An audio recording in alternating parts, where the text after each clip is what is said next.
All righty.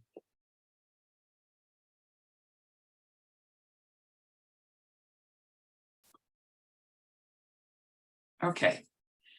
Every detail matters, cataloging arts books.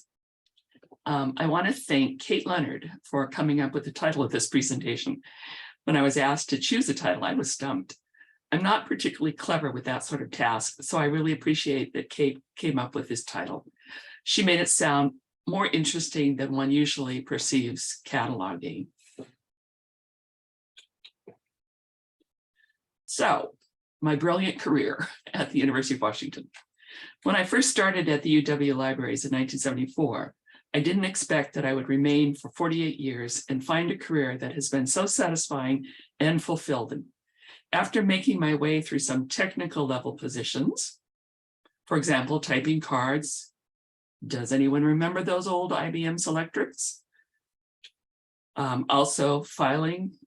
So as I said, I started out half the day typing and the rest of the time filing. I also did some public service and technical service work in the Business Administration Library, the Curriculum Center, Undergraduate Library, and Suzzallo Reference.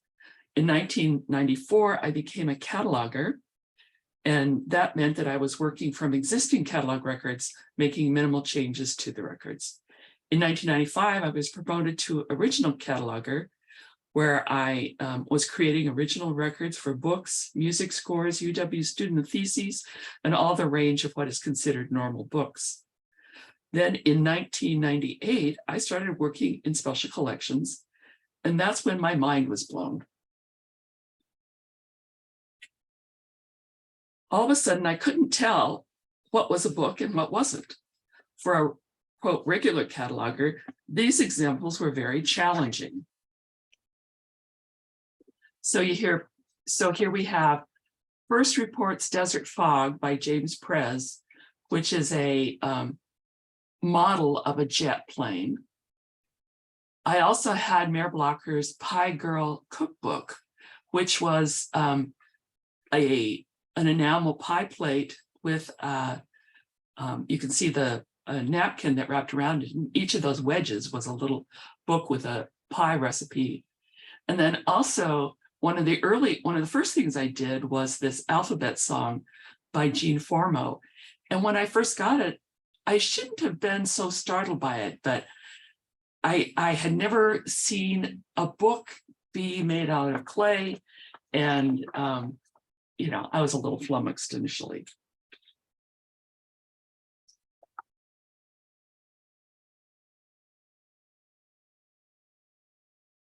When I first started out cataloging, we were using the Anglo-American Cataloging Rules Second Edition, which was the essential international cataloging code.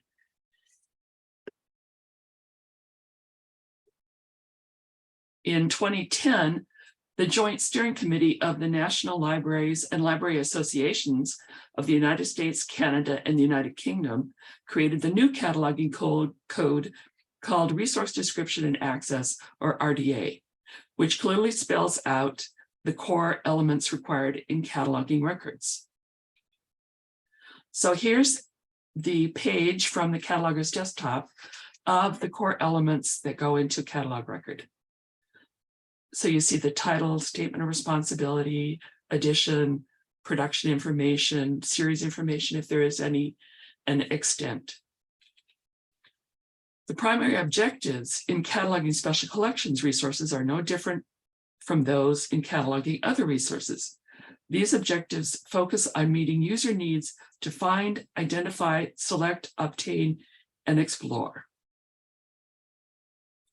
This evening, I'd like to show you some examples of the common instances of artist books and the challenges they present for catalogers. First are those without any information. Then we have ones that have external information in the form of a prospectus or an accompanying sheet or an email that I might have had with the artist to get information about the piece. Commonly, there's information from the colophon. And if we're lucky, there's information from a vendor's website or the artist has their own website. And then I'd like to end with some of my favorite books and records. So let's start with pieces that have no information. This is one of the first pieces that I did that had no information.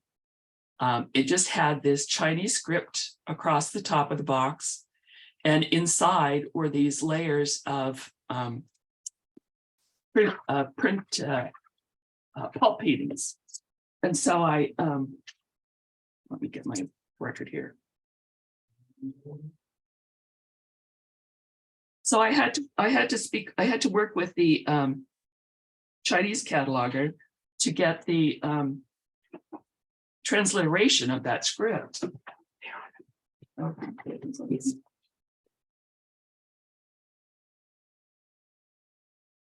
And here's the catalog record I created. It's called Shan Xingji. The title is from the top of the fan-shaped box. It consists of 4 fan-shaped paper portfolios with handmade paper and a blank book. The first portfolio has 6 fan-shaped pulp paintings, and that's what you see in the previous picture. The second portfolio has 4 color etchings on artist-made paper and 1 fan-shaped artist-made paper with dyed paper collaged onto surface with feathers attached. The third portfolio has 5 sheets of pulp painting. The fourth has a fan-shaped blank book with the artist's handmade paper bound in white silk with bead attached. The artist embroidered the Chinese script on the top of the box. The next one is a piece called Wabi Sabi Words, Wabi Sabi Elements. This was by Jeannie Shank. This was a one-of-kind artist book. The title was provided by the artist. It was not on the piece. And I went to Wikipedia and I found what I thought would be helpful for any user to see. Wabi connotes rustic simplicity, freshness, or quietness, and can be applied to both natural and human-made objects. Sabi is beauty or serenity that comes with age, when the life of the object and its impermanence are evidenced in its patina and wear.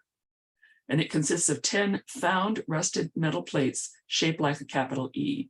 The metal plates are joined at the spine by handmade paper hinges that wrap around the central part of the plate.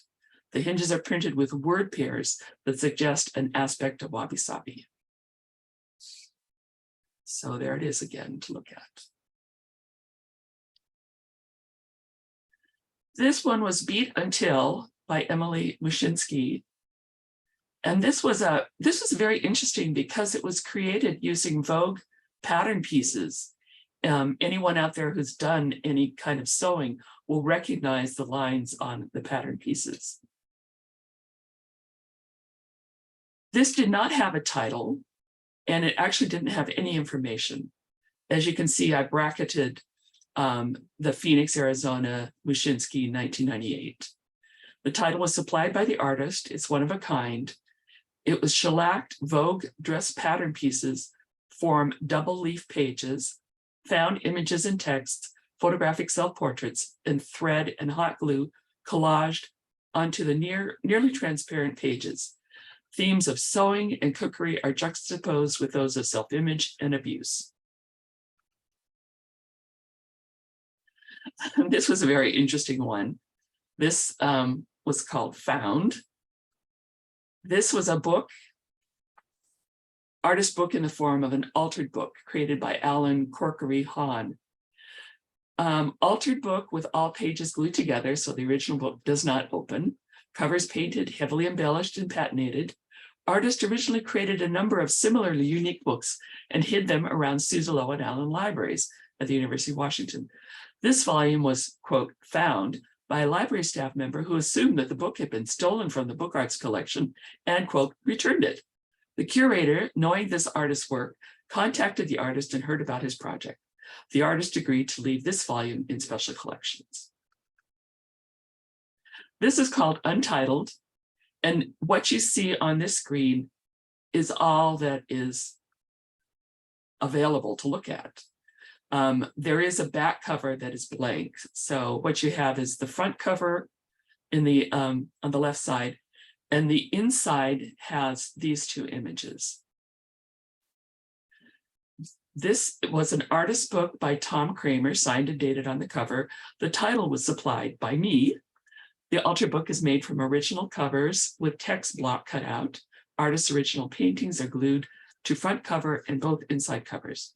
Embellishments of plastic confetti outline the inner paintings and highlight the spine.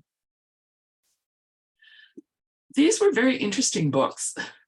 These were by the artist Robert The, and I'm not sure that that's how you pronounce his name, Robert The. He would take books and shape them like guns. So the book with the red cover is called Sin, Sex, and Self-Control, and it's from a volume by Norman Vincent Peale. The blue cover is On Becoming a Real Man. And then the last one is A History of the United States, Volume 2. And you can see the only information other than the actual volume itself was the artist's signature and date on the inside. So here's the record I made for Sin, Sex, and Self-Control, Norman Vincent Peale. Book Gun by Robert The. The title comes from the spine of the book. The artist's book is in the shape of a pistol, similar to a Colt Detective Special, cut through the covers and pages of Sin, Sex, and Self-Control, Norman Vincent Peale, Carmel, New York, Guidepost Associates, 1965. The artist's autograph inscription dated 1995.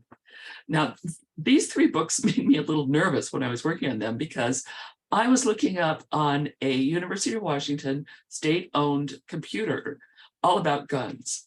And I began to worry that someone might suspect I was up to something nefarious because I kept paging through all these things about guns. So, occasionally you have to take the risk. Now we'll look at items with external information. This is Winter Count by Anne Greenwood from 2008.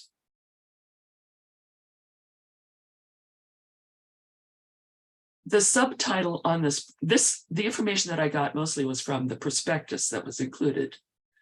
This book is an artist's interpretation of the Sioux tradition to record a personal history using hand-stitched embroidery and letterpress printing. And then she goes on further to describe in the prospectus, the embroideries are printed from hand-processed photopolymer plates on a Vandercook Universal 3 by Inga Brueggemann at Textura Letterpress Printing. By scanning the pieces of fabric, a unique translation of each embroidery was made into print form. Each image is printed in an edition of 30 copies on Fabriano Rosaspina, and each image is printed in a different color, matching the thread in the original sewn imagery. The text pages include title page, artist statement, 2 commentary pages for image titles and stitch identification, and a colophon with quotes relevant to the Winter Count tradition. This is Duck Poultry Poetry by Carol Blinn, 2003. And as you can see, she's lined out the word poultry on the cover. Oh, my darling egg, how I love you, your round bottom. Her work is always delightful. I've enjoyed cataloging Carol's work very much. Duck Poultry Poetry, or Once Upon a Time, Book 8. This is signed by the author, illustrator, printer in different hands using her real name and her pseudonym, Frida Fitzenmeyer. And then on the prospectus, I found out that it was letterpress printed, printed from photopolymer plates made by Harold Kyle. The handmade Fabriano paper wrapper is hand-colored with a nifty egg image on the front cover. The sewn non-adhesive binding is made with goat vellum tapes laced through the covers. Here's Don Mayer and Ed LeBeau did May Beau's Book Arts Jargonator, and they also did another one called the Election 2000 Wonk Wheel. So as you can see, there are these 3 volvels, and you can move them around to create words, phrases that you can use to describe books, artist books. And in the record, I put from the accompanying sheet, Maybo's Book Arts Jargonator is a spiel wheel of historical printing terms treasured by book collectors and mutton thumpers alike. Hand printed with photopolymer plates in an edition of 500. Bernhard Gothic types, background images from a 17th century BC Phaistos disc found in Crete in 1908. So that must be the images, the light colored images that are on all of the papers there. So here you have things like unanimous Scalian Democrats, histrionic 50-50 lockbox.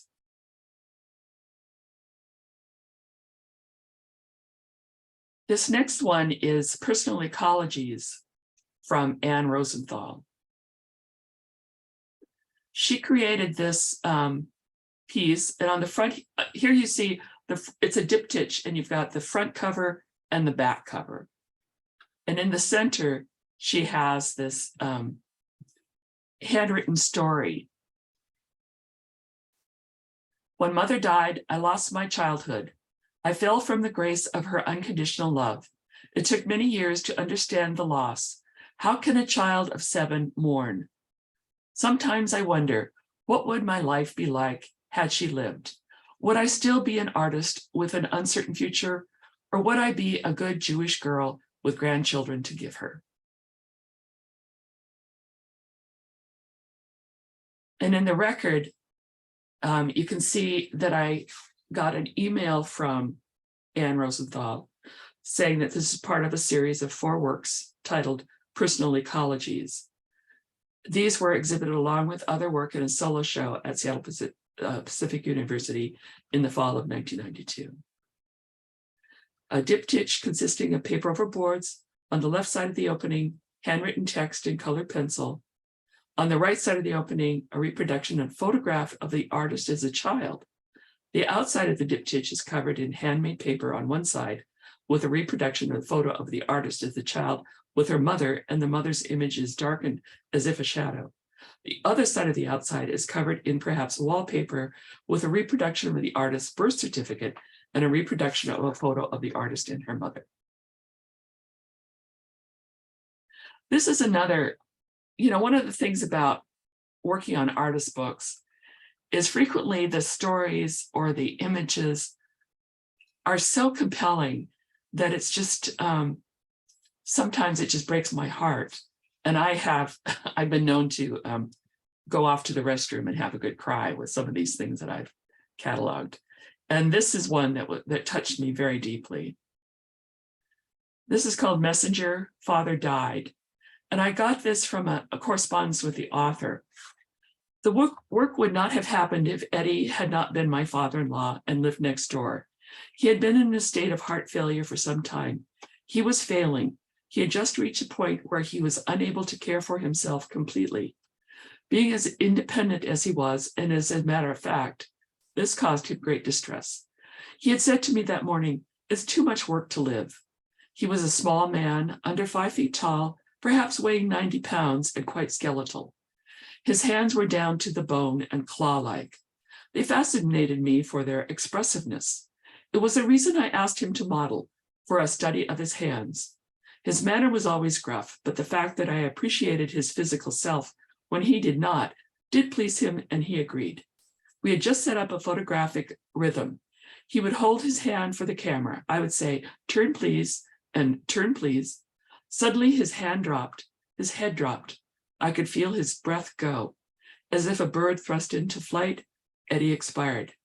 It was the shock of an 83-year-old man suddenly dying so gracefully during a photo shoot.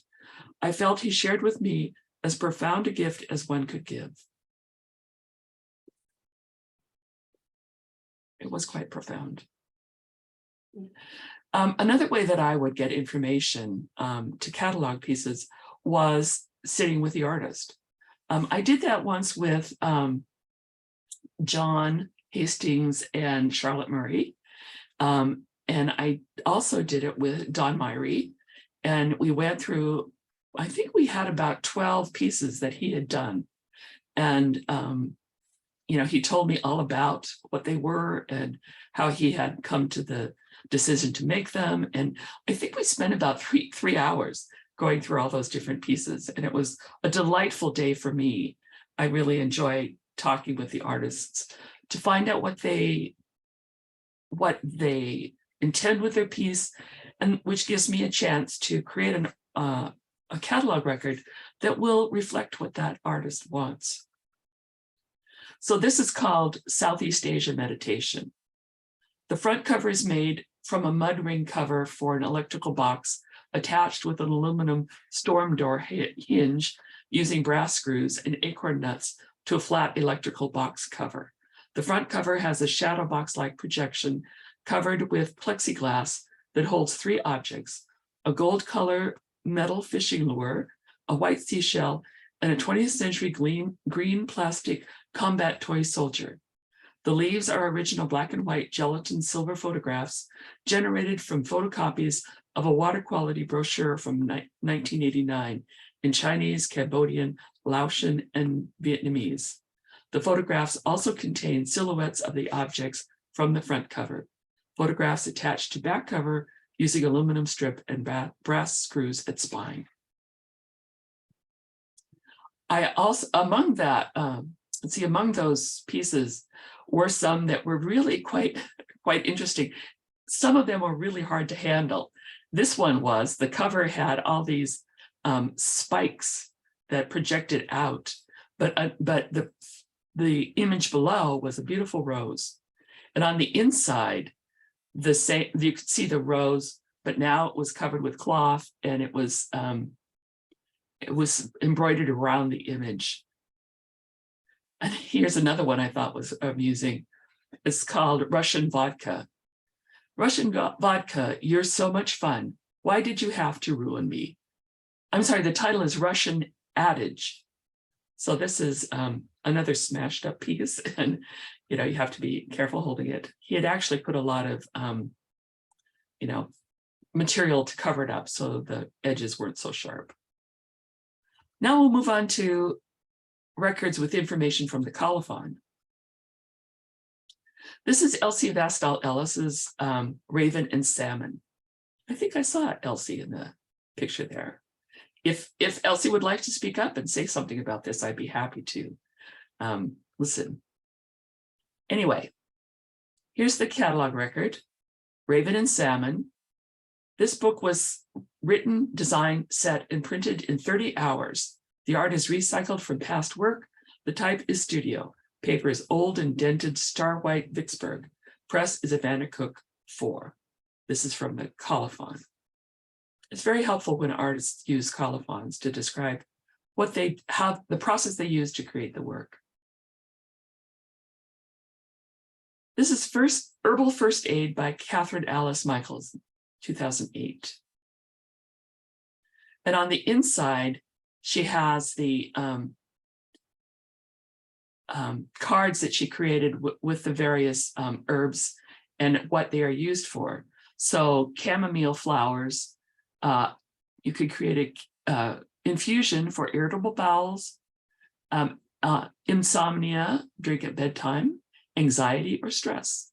And also in the box are little packets of the various herbs that you can use. And here's the record. The colophon tells us, researched, written, and letterpress printed by Catherine Alice with inspiration from the medicine garden flourishing beside the studio and the devoted assistance of the medicine garden's gardener.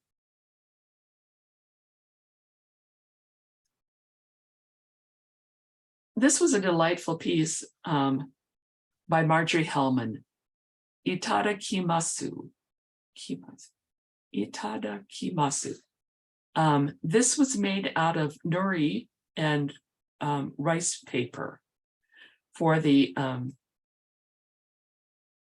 edible book celebration in 2002. So the colophon says, this somewhat edible book is typed on rice paper in Seattle, Washington, in celebration of April 1st, 2002. Made by Marjorie Hellman of single nori sheets, stab bound and sewn with raffia ribbon. Each of the 3 lines of the haiku is typed on rice paper and attached to the nori sheets. The title in Japanese translates to "Let's Eat" and celebrates Edible Book Day. This was a very interesting piece, Fanny and the Doll Corpse by Don Widmer from 2016. The box has an image on the top of a broken doll. And the colophon, as you can see, inside the box is very extensive. And it's really helpful to have as much information as possible. The book includes a tunnel book and a little codex book. And in here, it tells the story that Fanny came downstairs and discovered that her doll was broken. And she goes about trying to find who the culprit was. From the colophon, we find out that 10-year-old Fanny wakes one wintry morning to find her toy doll stripped naked and shattered in the parlor of Chicago's famous Glessner House. A fan of Sherlock Holmes, she attempts to solve the murder by questioning several well-known architects, including Daniel Burnham, Louis Sullivan, Frank Lloyd Wright, and Isaac Scott. This work of historical fiction is inspired by Captain Francis Glessner Lee, 1878 to 1962, a pioneer in modern forensic science and creator of the miniature crime scenes known as the Nutshell Studies of Unexplained Death. The Glessner House Tunnel Book features outside views of all 4 sides of the famous Prairie Avenue home designed by Henry Hobson Richardson. The interior view of the Glessner House parlor contains visual clues to the murder and is reminiscent of the miniature crime scenes constructed by Francis Glessner Lee. And then it goes on to describe how it was created. This was a fun one to come up with subject headings. So dolls and literature, crime scene searches, forensic scientists, and then information about Francis Glessner Lee, John Jacob Glessner, Daniel Burnham, Louis Sullivan, Isaac Scott, and Frank Lloyd Wright. Oh, and also H.H. Richardson. Now we move on to books with information from a vendor's website. This is A Few Questions by Don Gleister from 2009. Another view.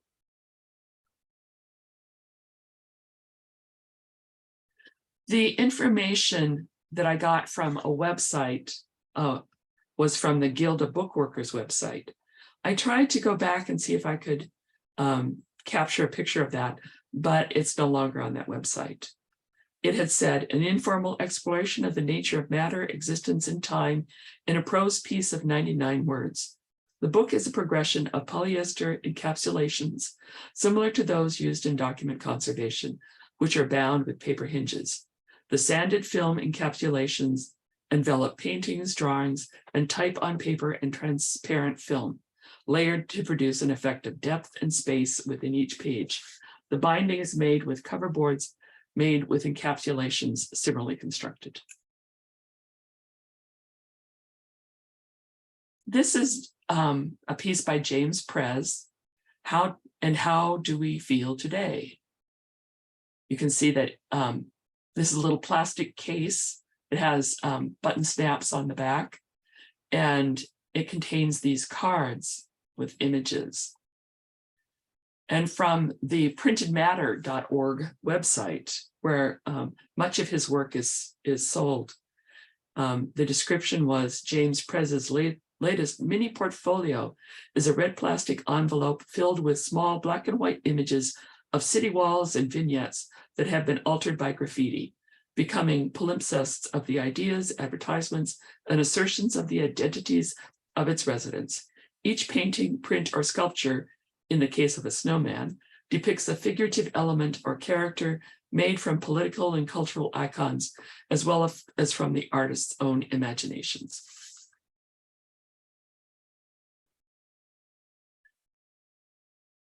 This is an amazing piece by Anne Levitt from 1999. You can see it stretches out to show an anatomical illustration of a human body. This is from the Vamp and Tramp website under Anne Levette's name. This piece is out of print, and it describes information about her. When you click the image that's here in the center, this image, it takes you to this with more close-up details of the piece. In the catalog record, here's the artist statement from the bookseller, from the Vamp and Tramp. I think early on I was just saying bookseller, but later on I started identifying it as Vamp and Tramp booksellers. A composite of medical images and interlacing texts describe the attempt to find clarity in the intricacies of physical and emotional experience, and to reconcile those experiences with the analytical descriptions of science and medicine. In the colophon, we see the structure of this book is loosely based on the surrealist parlor game, The Exquisite Corpse, in which several players draw on folded paper to make a composite drawing. Here's a Vamp and Tramp website for Julie Chen. And the actual piece we're going to look at is A Guide to Higher Learning. This has an elaborate description. And when you click on the image in the center, you get more images. This is a game that folds out as a meander.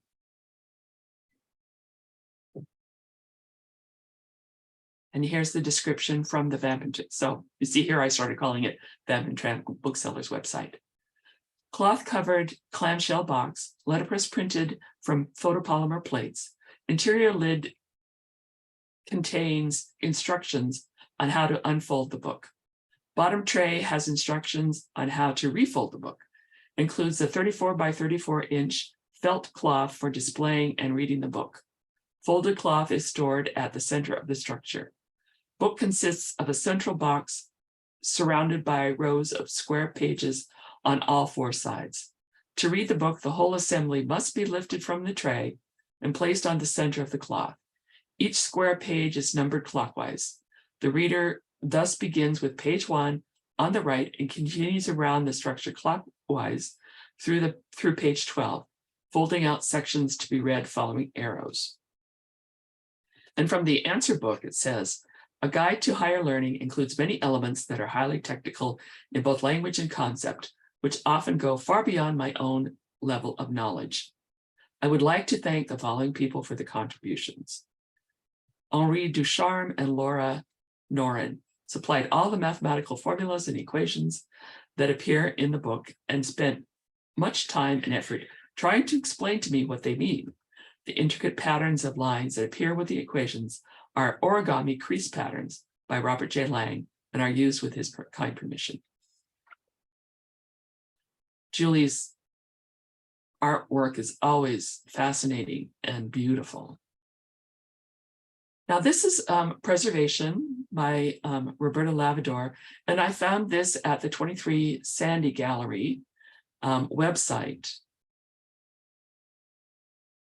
You can see that you take the accordion folded book out of the pocket that's there on the inside. So from the website, it says part of the Hello Hetty juried exhibition of book art celebrating influential book artist Hetty Kyle, held June 5 to July 25, 2015 at 23 Sandy Gallery in Portland, Oregon. The exhibition featured 56 books by 53 artists, all of which emulate or adapt the book structures Hetty invented. These include the flag structure, the Wunder cabinet, the Blizzard book, pivoting panels, piano hinge, fishbone fold, the spider book, and more. They're made out of everything from Tyvek to human hair, and they're about everything from nautical terms to dating to the Sex Pistols. And Roberta's artist statement: when I think about Hetty's work, I think of simplicity and flawless execution. Even the seemingly complex structures she's developed are best articulated in a spare and elegant style. Her work has informed mine in terms of pushing me to explore possibilities that are both inventive and structurally sound. With this piece, I wanted to honor the preservation work she's done and use it as a departure point for looking at the idea of preservation from a personal point of view. This piece is part of the body of work called Finding Home, which brings found objects together with an exploration of broken lineage. Now we move on to information from the artist websites. Here's a picture of Jessica Spring in her studio. And the book we're going to look at is Parts Unknown from her website. A collaboration between Jessica Spring and photographers who lived in her home over a century ago, Parts Unknown explores the mystery of a box of glass negatives discovered in the artist's attic. These photographs document a new leisure class in a city moving beyond its frontier origins. Housed in a clamshell box, the book unfolds into 4 accordion chapters that converge at both a literal and historical crossroads, transporting the viewer to the 1890s. The images are inkjet printed on handmade abaca, varnished and bound in panels of Rising Museum board. The text is hand-set and letterpress printed. In the book, you'll see that I took the information that was on her website and included it in the description. The photographs were taken by members of the Pritchard family of Tacoma, Washington from 1890 to the 1900s. This is called Even Before You Left the Farm by Karen Hanmer.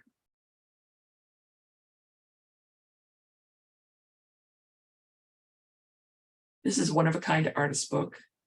And at the artist website, it says photos of the artist's mother from her birth on the farm to her adult suburban life with husband and children. Very brief text discussing her rejection of farm life. When I went back to look at this again at Karen's website, I found that she had changed the description of this piece. Instead of saying photos of the artist's mother, it said photo of a woman from her birth on the farm. So I'm curious why she changed it from, describing her mother to making it more generic. This is by Laura Davidson. It's called My Mr. Darcy's. And you can see that these are sketches or little paintings of Matthew McFadden, Colin Firth as Mr. Darcy and Colin Firth as Mark Darcy in Bridget Jones's Diary. Here's what they look like in the book. And here's the information from the website. When I was doing research for this book, I had to rewatch all of the Pride and Prejudice films, taking notes about which line would work with each painted miniature of the actor who played Mr. Darcy. It was total immersion. When I came to the text on the back of my book, I knew which line from Pride and Prejudice I wanted to use, but had no idea where to find it quickly. I phoned my older sister Paula, a devoted Austenite, and the one who introduced me to Jane originally. She was driving, pulled off the road, and reached into the side pocket of the passenger car and pulled out her emergency copy of P&P and found the passage for me right away. At the time, I was amused by this, but now, of course, I carry an emergency copy of P&P on my phone, along with Persuasion.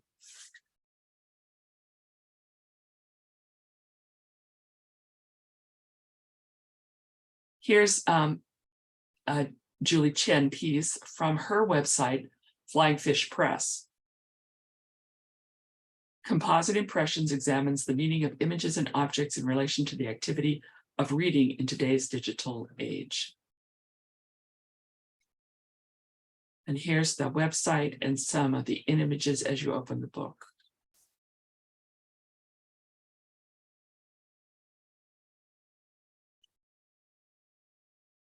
This book examines the meaning of images and objects in relation to the activity of reading in today's digital age. The book presents images of natural objects and replicas of paper objects, both originated in the 1880s, combined with text that is self-referential in nature. Composite impressions pose questions about the meaning of the reading experience and ask the reader to assess his or her own reading process as it is occurring, both through interaction with the text and through interaction with the physical form of the book itself.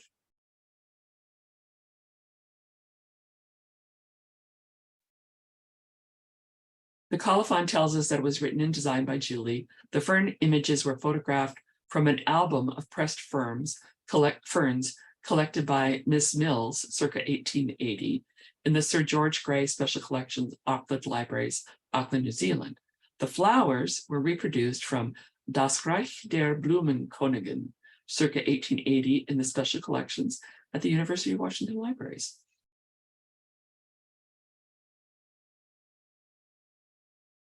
This is a book by Angela Lorenz, The Fettered Lettered.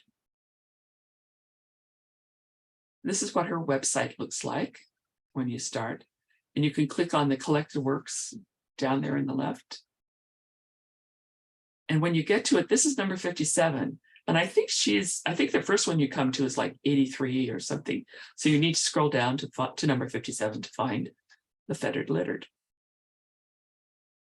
Now I have reduced the font here. I've reduced it as much as I could so you can still see its text, but this isn't even all of the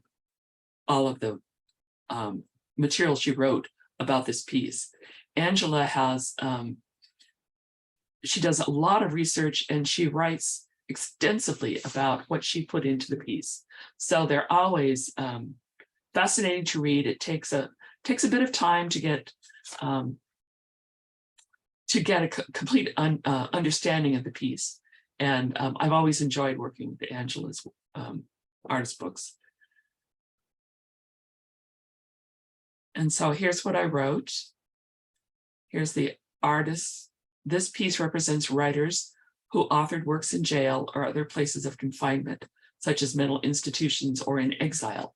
Apart from exile on the far left and mental institution on the far right, I grouped the writers into 4 categories: political, economic, sexual, and religious, as to why they encountered problems with the authorities.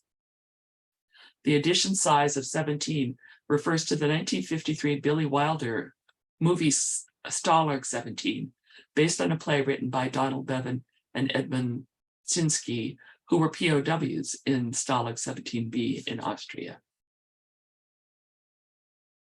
Square sheets of dark blue and white cardstock with horizontal lines have a center square cut out of each, behind which is affixed clear acetate squares with photocopied printed text of the names of the writers and titles of their works, written while they were in confinement. So it's a very interesting piece. And I should also say at this point, I think Sandra wanted me to remember to tell you that all of the pieces that I'm showing you are in special collections. And if there's anything here that interests you, I'm sure Sandra would be very happy to bring them out and show them to you. Now we're down to some of my favorite books and records. This was by Anne Bingham, who used to work in the Mendery in, the Mendery, which was what the libraries had before we acquired the beautiful conservation center. She wrote, "Who's Below Susalo? Subterranean Drones Suspected." And as you open it up, you see sort of this honeycomb at the bottom. And as you flip the page, the little doors open, it's a 3D image of the objects in the Mendery. Created by Anne Bingham, pop-up book that shows facade of Susalo Library at the University of Washington. Bottom layer is honeycomb pattern that opens to reveal tiny pop-up images of the library's Mendery. This was a really interesting piece, and I'm sorry that my picture is so fuzzy. It's called Genesis by Yuli Guduhus. I don't know how to, sorry with my pronunciation. But what this person did was take universal symbols and used it to write the creation story. So in the first line, you see, in the beginning, God created heaven and earth. So we have a, one of those movie slap, what are they called? The whatever it is, the flapper that notes the beginning. And then we have the eye of God. Then we have hands creating, and then we have the heaven and the earth. So in the beginning, God created heaven and earth. And then we have, and the earth was without form and void. So it's very interesting. It took me a while to read it and figure out what all of the symbols meant. It was fun. Here's the catalog record. The text is in German, English, German, French, Italian, and Spanish. It includes renderings of the Old Testament creation story into symbolic language using modern graphic design symbols representing universally understood activities and objects. Well, I don't know exactly how universally they were understood because it took me a while to figure it out. Here's Modello Italiano Piccolo Studente by Mayor Blocker. This was a fun piece because it was this accordion and had on the inside these pages, accordion style of images that Mayor painted of her and her husband's honeymoon in Italy. The text, the title is from the label on the instrument. 7 full-page paintings representing a week's travel in Italy by the artist and her husband on their honeymoon. Each image reflects a different location with handwritten text indicating the day of the week and one item of the local cuisine. This is an actual musical instrument accordion, including keyboard and buttons used as covers. Accordion folded pages replace the bellows. Opens to approximately 189 centimeters. So it's a long one. This was one of those pieces that hit me very kind of a gut punch. This is called Dear Mohammed Atta. Elsie Vestal Ellis did this in 2002. And this was, shortly after the 9/11 attack. And it was amazing. I think it was a great piece. So here I've described it as a letterbox created by Elsie Vestal Ellis containing 50 letters written between September 11, 2001 and March 11, 2002 to Mohammed Atta, one of the hijackers believed to be at the controls of American Airlines Flight 11 that flew into the North Tower of the World Trade Center on September 11, 2001. One third of the letterhead cards were purchased. 2/3 were printed on scrap leftover, offcut paper. The images are from my growing collection of photopolymer cuts. All letterpress printing was done on a Vandercook 4. The letters and envelopes were printed on an Epson 3000 inkjet printer. The stamps were designed in Photoshop using the primary image of Mohammed Atta found on many websites. Various filters were applied and in some cases combined with images from my own antique photo collection and/or Corel photo CDs. The stamps were printed on an Epson 3000. All envelopes have been canceled with a rubber stamp. The cigar-style letterbox has been constructed in Davy paper or Davy board with double walls and covered in red Himalayan momi. The interior has been lined in black Thai momi. The letter knife was purchased. An edition of 20 will be created, referencing the 9 hijackers of the 4 planes and Osama bin Laden. And it's very powerful to see that. This was one of my early favorites. Blue Ice Special place setting. And this is what it looks like when it's opened up. It's one of the utensils and serviceware that are utensils that one can use when camping. This is what I wrote, created by Joan Colley Crane for an exhibition at Seafirst Gallery to celebrate the centennial of Mount Rainier National Park. 5-piece aluminum mess kit includes 2 outer pans, a smaller pan with handle and lid, and 1 cup, all nesting, includes separate camping tableware of knife, fork, and spoon.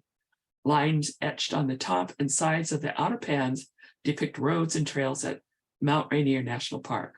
Leather strap securing outer pan has text, place setting. I always thought ice was colorless before I saw glaciers, 1998. On the bottom of the outer pan is a cardboard circle covered with USGS map fragments of Mount Rainier. On the side are 4 triangles which open to become lotus fold books. This is a very interesting, fun piece to work on. Sam Garriott Antonacci did these wonderful Seattle skylines. This one is one of her prototypes. And then here's another prototype she did. And then here's the Seattle skyline book that she finished. And here's another one, Seattle Skyline 2.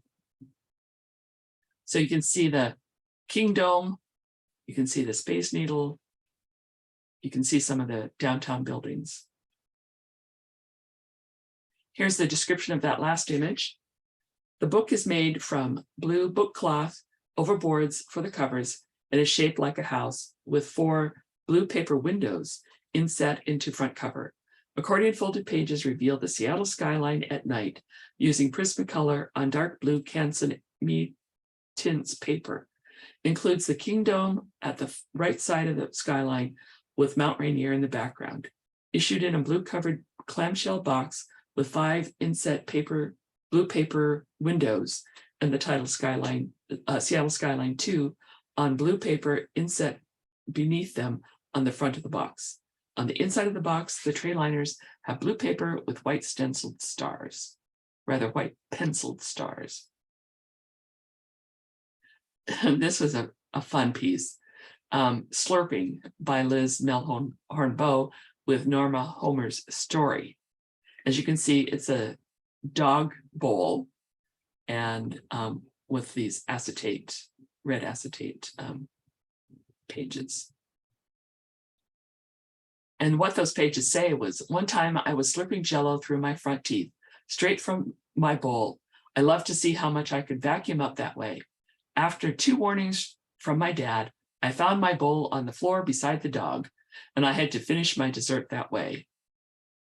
By the time I had finished it, we were all laughing so hard, it was a lesson learned. Using utensils was the preferred method of eating from then on. And here's the description from the Vamp and Tramp website.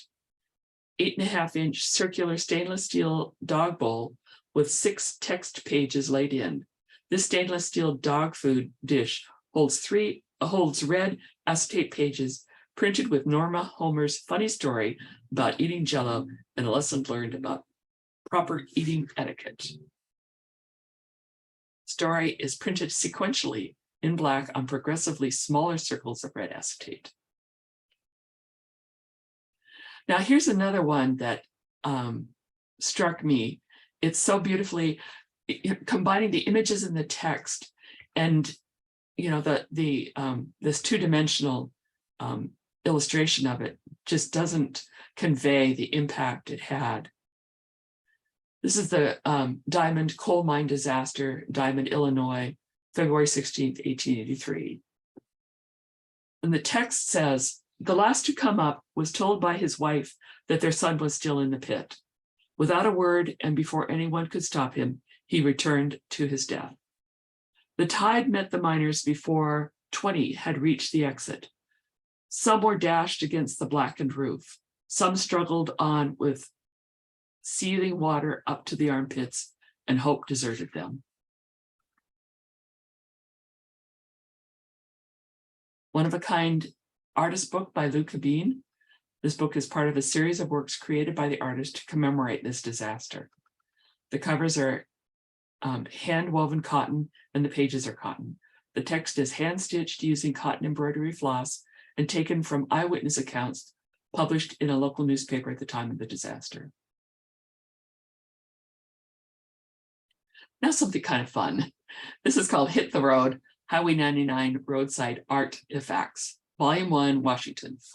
This is by Laura Russell. As you can see, this is a, I guess you call it a flag book with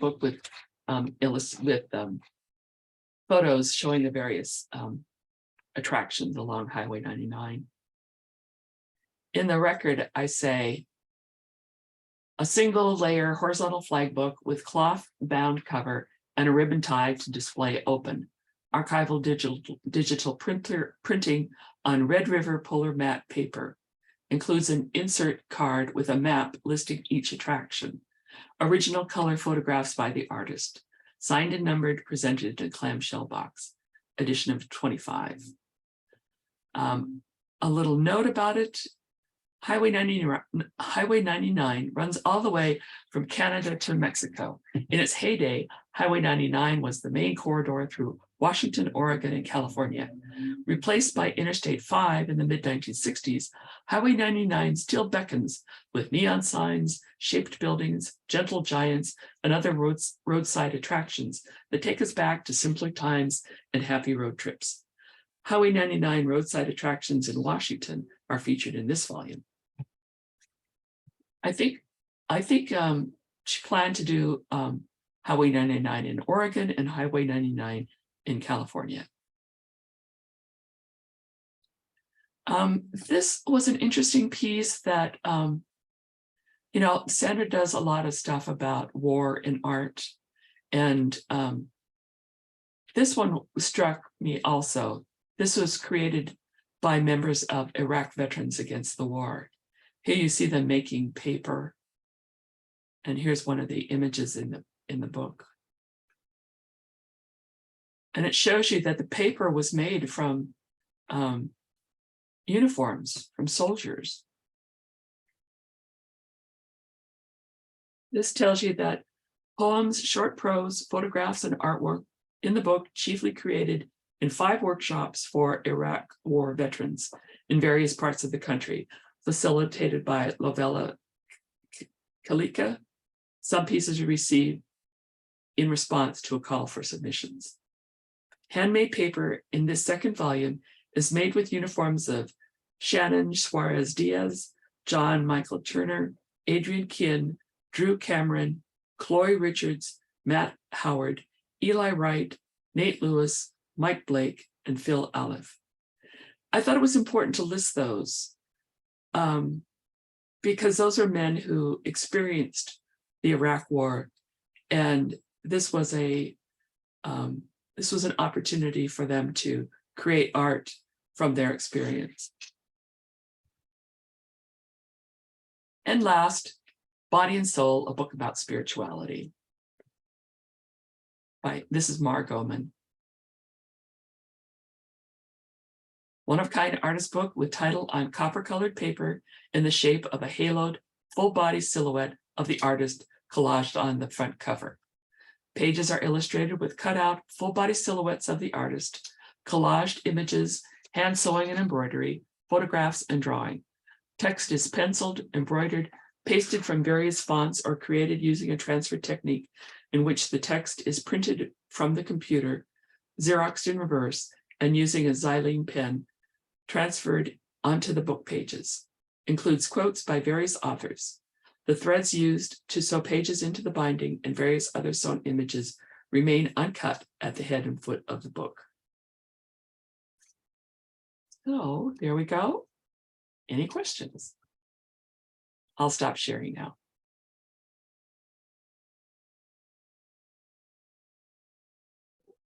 Thank you, Mary. That was fascinating. I will just encourage people to call out. But I get to go first with my questions because I'm here.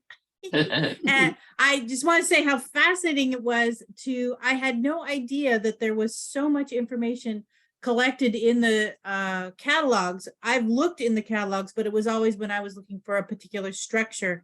And I need to spend more time clearly reading about the things that come up, because there's so much more that it says. And I really appreciate all that additional information, the background and the history, the notes from the artist, things that you couldn't find without the research that you've already done. And so that's really beneficial. I'm wondering, when you do, so this is my question finally, when you do a search in a catalog, does it, at the University of Washington, does it come up, or does it search those description items, so that if I were searching for Norman Vincent Peale, would an artist's book that the description mentions him, or Billy Wilder, that one book by Angela where she referenced a Billy Wilder movie, if I searched on Billy Wilder in the catalog, would it eventually come up with her book?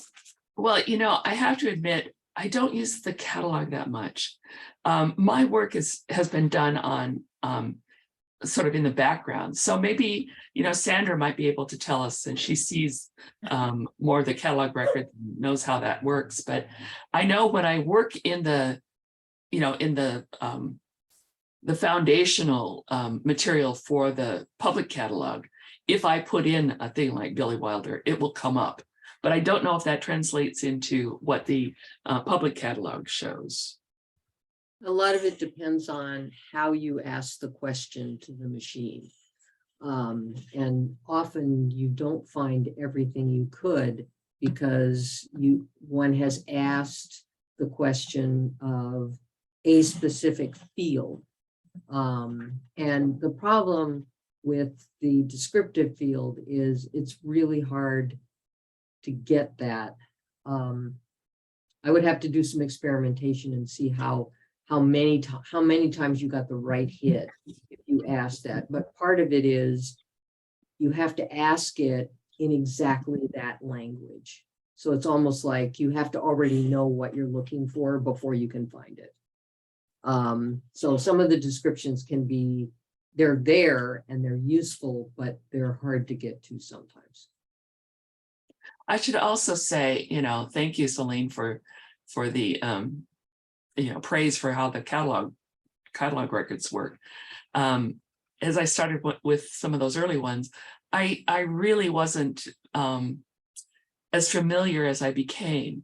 So I think my later work is really much more elaborate, and it includes more of those details that I think really help people imagine what the piece would be based on the description. Some of the early things, even looking through the catalog records that I was looking at for my presentation, I was like, why did I forget to put this in? Or how did I forget that? Or, how did I misspell that word? So, I think the things that I've done in the last probably, 10 years have really been, those first 10 years or so might have been kind of deficient. I think that I worked a lot with the Crystal, who's here tonight, and other catalogers that I've trained to really try to get that sort of description into the records, so that they really are a source of understanding what the piece is about.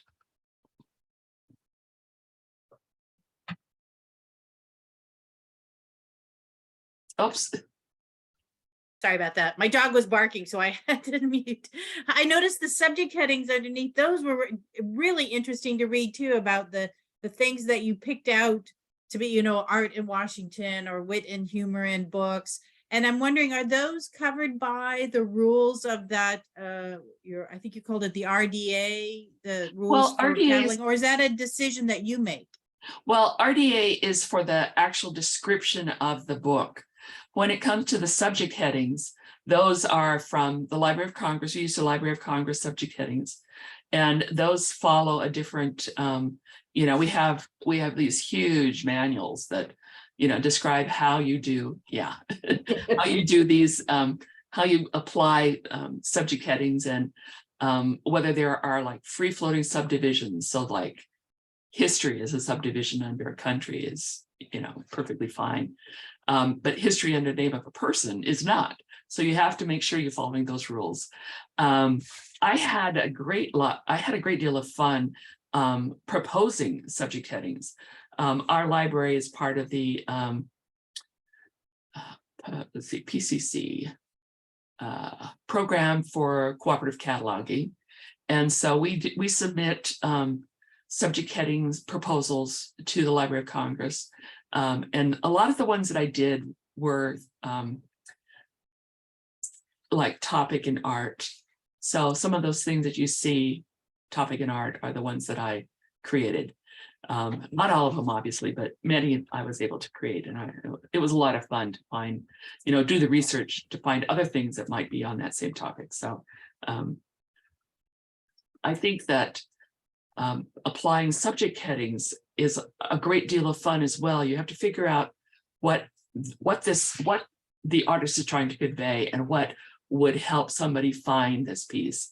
I think one of the advantages too as a cataloger is that, I've always had interest in like mythology and popular culture and reading and, understanding some things about math and, having a liberal arts education. It makes it easier to recognize when something, without saying specifically that this is, for instance, I cataloged a book about Ireland and about people dying. And as I looked at it, I thought, oh, this must be about the famine, the Great Potato Famine of the 1840s. And so, I was able to find that and to put that into the record. Whereas somebody who might not have made that connection, because it was not specifically stated in the piece. But if you know history or popular culture or something like that, it's helpful because then you can respond to what the artists have created. Are there questions from anybody else? I have a question or two for Mary. Hi, Kate. Hi, thank you so much, Mary. This was fabulous. Thank you. I do wonder, and I wonder if you can talk a little bit about what happens for artist books that are editioned and which are held by different institutions and cataloged by different people. Does the UW record is that only viewable as the UW's record, or say you write a more elaborate record than another institution has? Do you ever borrow other records? How does that work? Yeah, well, we use the utility called OCLC, and it's an international bibliographic database. And what I do first when I get a book is if it's a one of a kind, I know that there's not going to be anything in the record in OCLC. But if there's something that maybe is an edition and there's other copies out there, then I will look in OCLC. I'll see if I can find a record. And if I find a good record that I can use, I will edit it to expand as much as I can. It's very infrequently that I found records that were sufficiently described the way that I prefer to do it.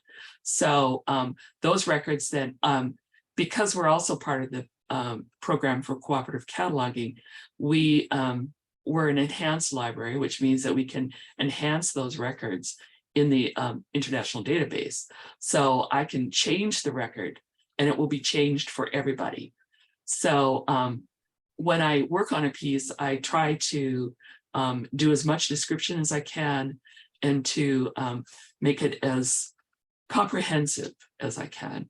So that record then, if any, because we use OCLC as our catalog, I mean, we download records from OCLC. If somebody else goes into that record and makes some change, it will change our copy. Now, when I was cataloging some artist books, I was cataloging a book about the Tate Modern Gallery in London, and I think it was a university in Texas, and we kept going back and forth, altering each other's record, because I was convinced that it was, one thing, and they were convinced it was something else. And after about 2 or 3 of those back and forths, I decided I better contact them and explain why I think mine is right. So yeah, it's one of those things where people can alter records, institutions will alter records, and then we end up with the changes that they've made. We try to be clear. Our philosophy is that we alter the record and make it as clear as we can, and then we put in local notes. So if you go into our catalog, you'll see the local notes that say things like, UW Libraries has limited edition copy number 32, or that will say that this copy lacks the accompanying sheet, or this copy was donated by so-and-so.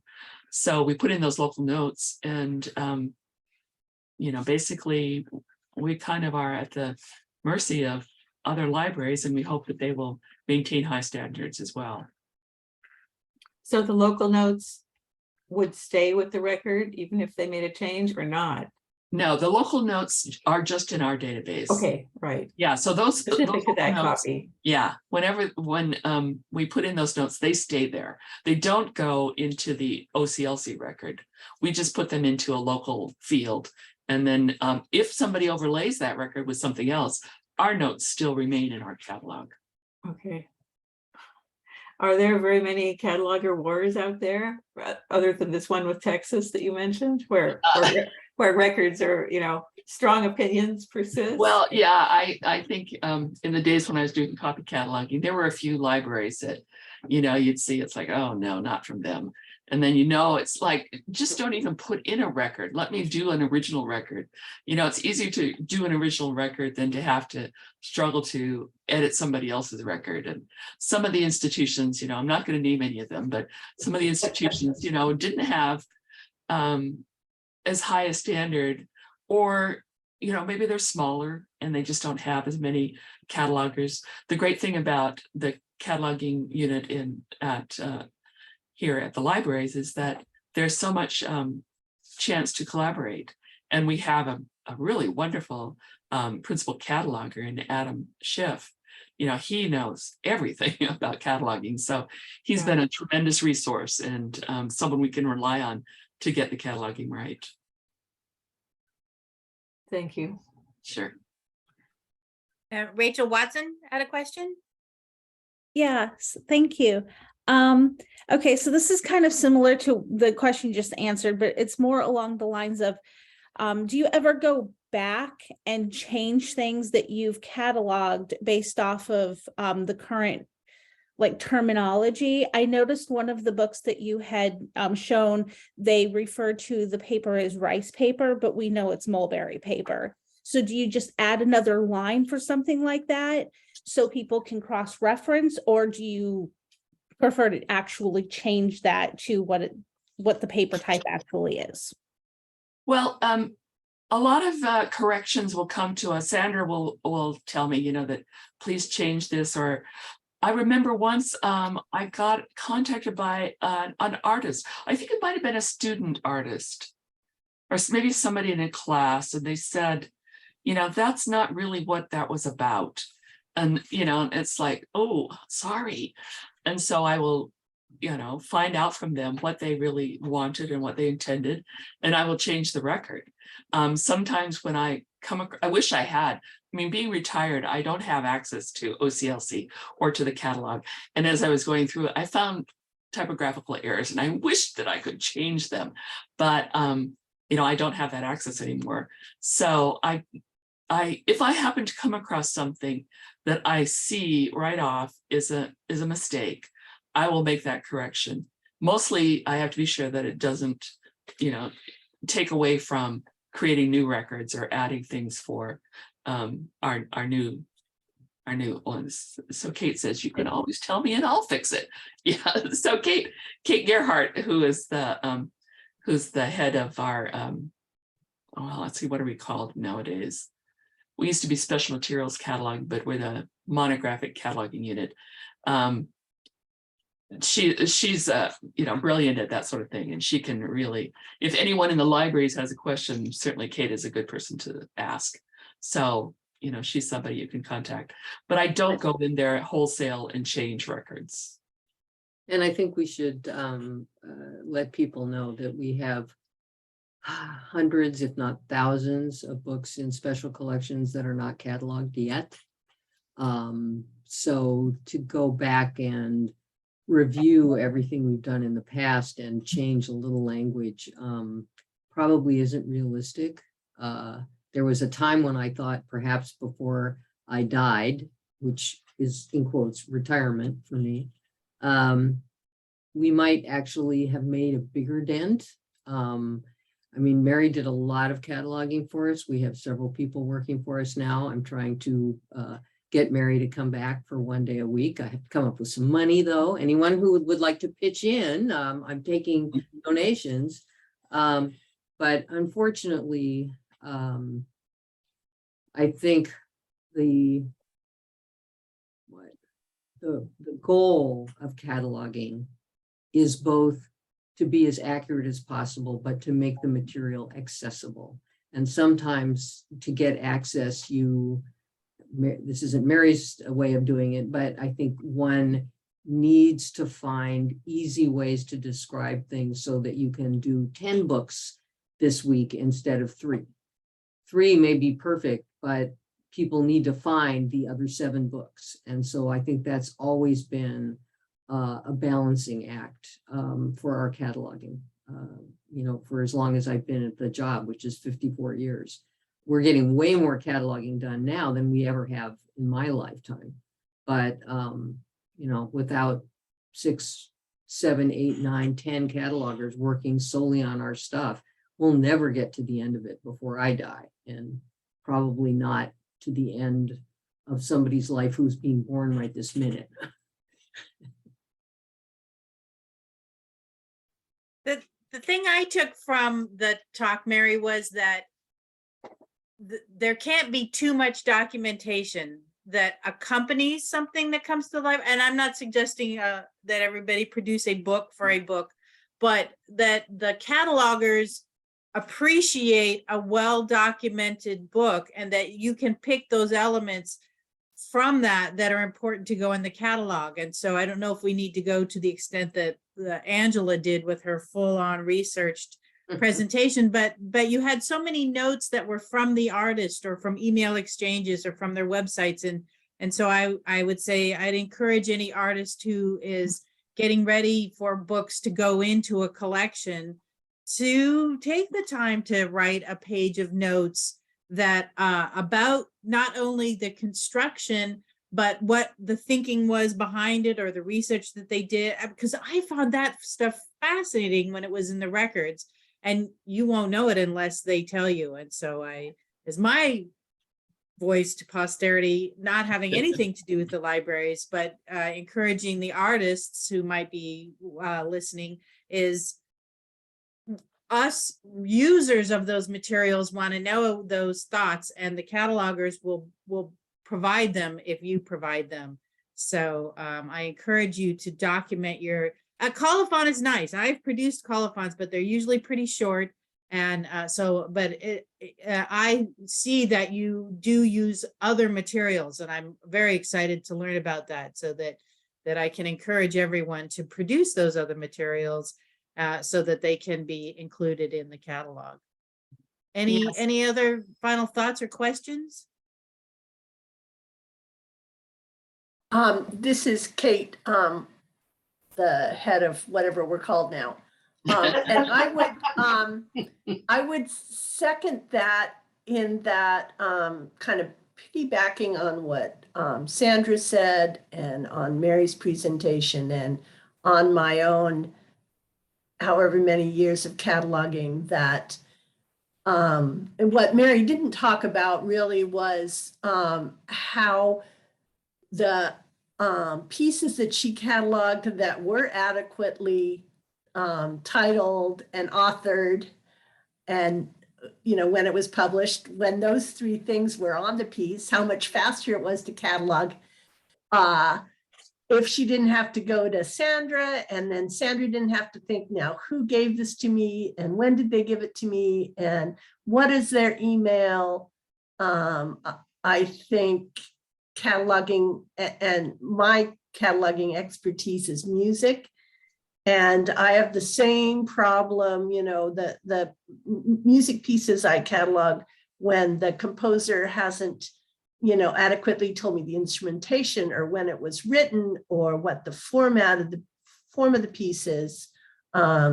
It's just slows my cataloging way down. And I'm sure Mary probably didn't want to complain, and so she didn't talk about this, but the pieces that she had that had the title there and had the date there, and maybe even some information about how the piece was made the cataloging go way, way faster. So yes, please give us all the information we can, and then we'll catalog these much quicker.